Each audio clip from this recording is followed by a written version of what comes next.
Were it not for those two words coming together in my life, I wouldn't be here today.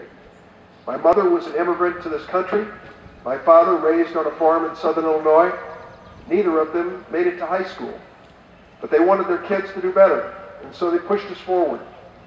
And when I went off to school, I knew that making it through school meant working through school. And I know that's the mission of Blackburn College, to teach you how to combine those two experiences, the work experience and the learning experience. And you've done it so well. And the good news is that the Blackburn College model is one that we should be building on because of where it leaves you at this point in your life. You will emerge today with an outstanding diploma and less of an outstanding debt than most of your friends who've gone to college in other places. It means you have more options, more opportunities in your life because you're not crushed by the student loan debt that is growing dramatically across America. It'll give you more flexibility in making decisions. I know that you can make a difference.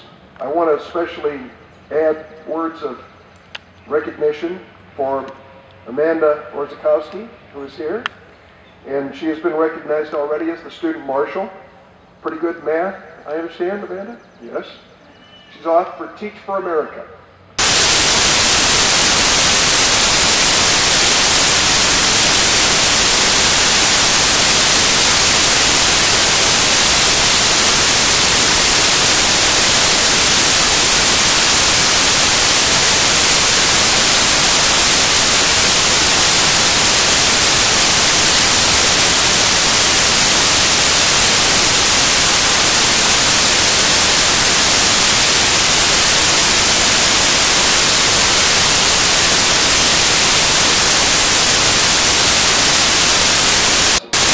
So let me tell the story of three people that I think could add some other lessons.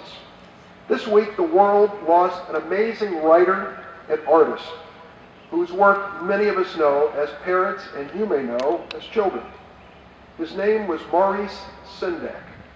His masterpiece, maybe somebody in here may know it, was called Where the Wild Things Are. Remember reading that to your kids or having it read to you? It's a brilliant book. Loretta and I read it to our children and look forward to reading it to our brand new 6-month-old grandchildren. There's a great story behind the story about Maurice Sendak. Maurice was working in New York City and he was designing windows at a toy store, one of the biggest, FAO Schwarz. Through that job, he got to know a children's book editor who hired him as an illustrator. And he asked him to draw the illustrations in a child's book. They were so successful that he dropped out of the toy store and decided to do his own book.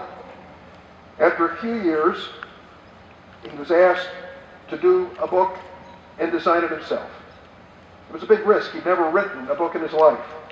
But he said he was going to try. The first thing he thought of was the title. And he came up with a great title.